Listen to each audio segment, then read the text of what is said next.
দয়া করে bank of ইন্ডিয়ার এপারে কোনো গাড়ি রাখতে দেবেন না। আমি প্রত্যেকের কাছে আবেদন করছি, আমি প্রত্যেকের কাছে এই অঞ্চলের একজন যুবক হিসেবে এই অঞ্চলের একজন, তার জন্যই অসুবিধা হচ্ছে। ভেতরে অনেক জায়গা, এগিয়ে আসুন আপনারা। ও দাদা, আপনারা এখন এই নয়, এটা খুলে বার করে দেন, এটা খুলে বার করে দেন পেছনের দিকে।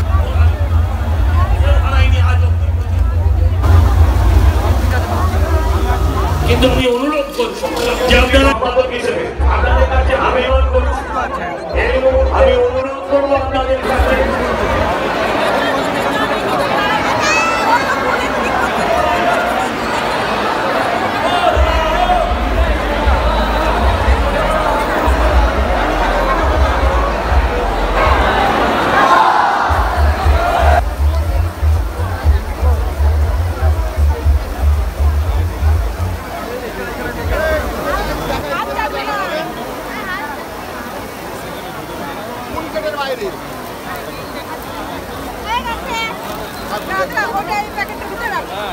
আস্তে আস্তে এগিয়ে